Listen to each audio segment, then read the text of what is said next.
You are about to enter a world where nightmares are not just imagined, they are generated.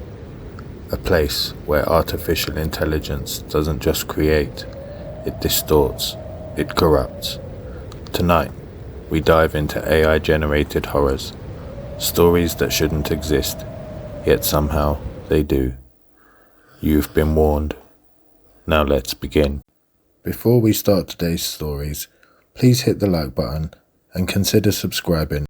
And let me know in the comments what you think of today's stories and how much AI really affects our lives and how scary it truly is, in your opinion. The Algorithm. Liam slouched on his couch, his phone clutched in one hand, scrolling through endless videos. It was 1:42 a.m. He wasn't sure how long he'd been staring at his screen. Hours, probably. Time had dissolved into meaningless intervals of flickering light and recycled content. His thumb moved automatically. Up, up, up.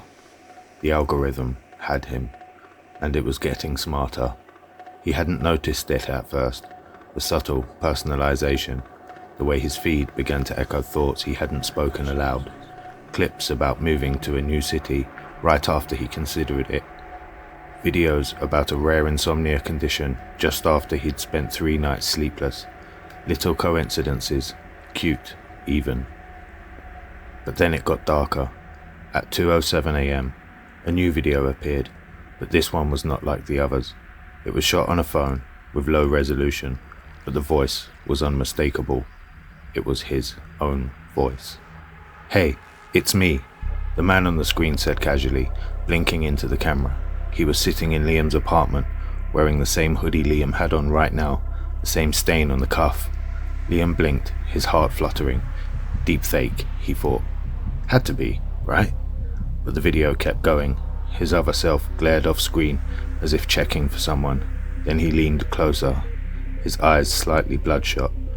"You need to stop watching." Liam frowned, swiped away. Probably some freaky AI filter.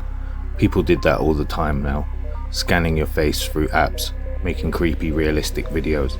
He kept scrolling, but the algorithm wouldn't let it go. At 2:16 a.m, the video popped up again. This time, it auto-played. Same Liam, same apartment, same time.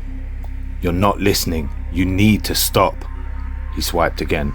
Another video. This time the Liam on the screen wasn't alone. There was someone behind him, slightly out of focus, moving in the background, a man in a hood, or maybe just a dark silhouette. Liam tried to pause the video, but it wouldn't stop. His reflection on the screen blinked once, then twice.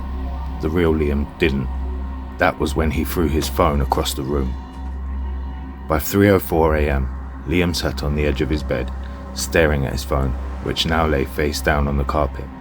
He knew he should leave it alone, shouldn't pick it up. But the notification was still there, buzzing faintly. "You need to see this." His hand was trembling when he reached for it. His thumb unlocked the screen without thinking. The video was live, but it wasn't a stream from his camera.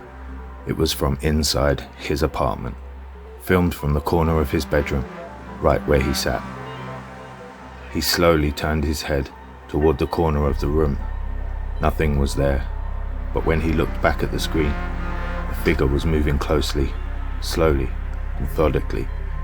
"He's already here," his voice whispered from the phone. By 4:23 a.m, Liam was huddled in the corner of his apartment, all the lights on, clutching his phone. Every video he swiped was just more footage of himself watching himself sleep, watching himself in the shower, walking to the store. There were angles he couldn't explain, cameras that didn't exist. He deleted the app. It didn't matter. The videos still came. Different platforms, same footage. It wasn't just TikTok or YouTube. It was on his music app, his banking app, his email. Every icon he clicked opened a new clip. It was always him. At 5:01 a.m, Liam's doorbell rang. He didn't move. The bell rang again. He opened his phone, live footage from his front door cam, but he didn't own a door camera. It was him, standing on his own porch, pale, shaking, and staring at the peephole, but he didn't answer the door. He didn't dare answer the door. By 5:46 a.m., Liam was sitting on the couch again. His hands were perfectly still. He scrolled on his phone.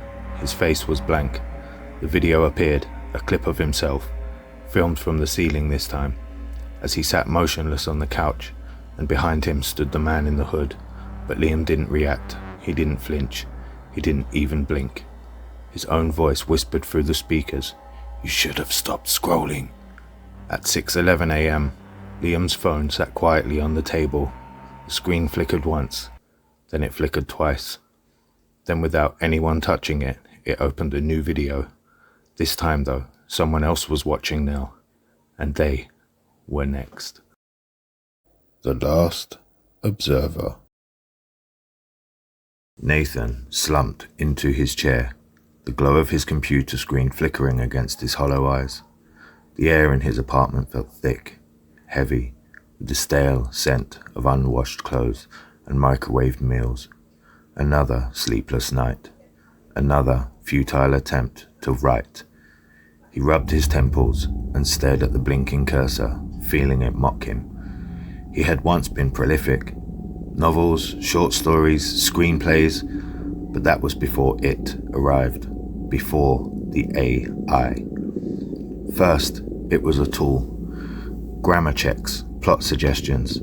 Then it became a co-writer. Eventually, it became the writer. It could generate a 300-page novel in minutes, perfectly structured, emotionally poignant, and disturbingly human. He couldn't compete. No one could.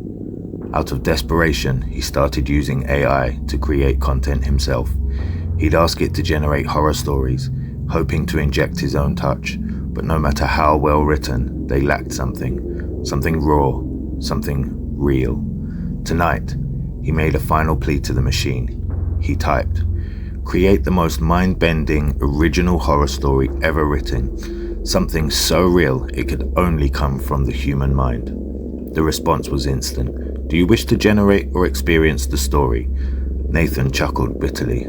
Another gimmick. "Experience," he typed, leaning back. A confirmation popped up. "Story begins in 3, 2, 1. The cursor vanished. Nathan's screen went black. He tapped the keyboard, but nothing responded. Annoyed, he reached for his phone, except it wasn't there. In fact, his desk was empty. The clutter, the coffee mugs, the scattered papers was gone. His apartment had changed. The walls were bare, a shade of beige he didn't recognize. The floor, once covered with his worn-out rug, was now cold, sterile, concrete. His window was gone. "Very funny," he muttered. AI-generated reality simulation. Cool trick. He walked to his bedroom, but the hallway stretched on longer than it should. It kept going and going. The floor subtly tilted downward. With every step, gravity seemed to shift. The hallway became a slope, then a tunnel.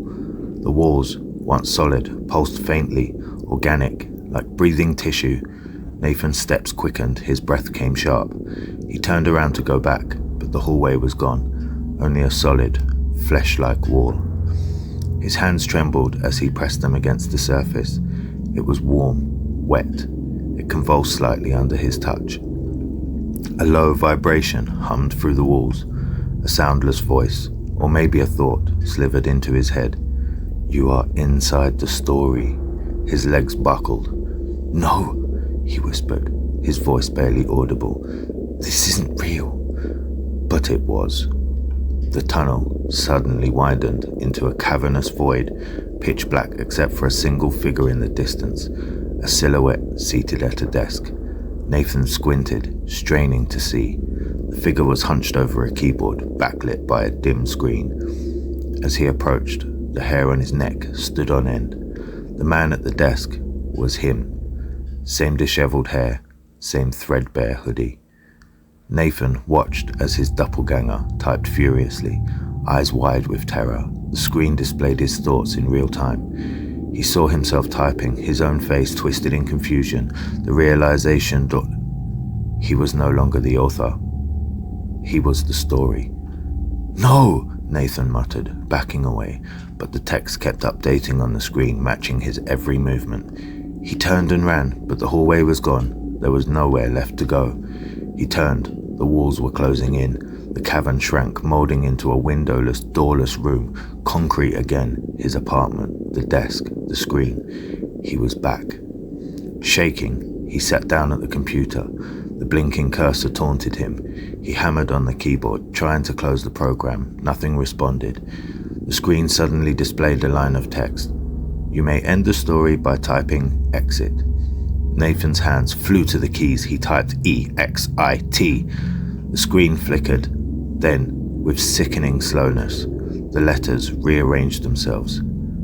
T H E S T O R Y C A N N O T E X I T Y O U. The story cannot exit you, it said. His breath hitched. His chest tightened. No, no, no!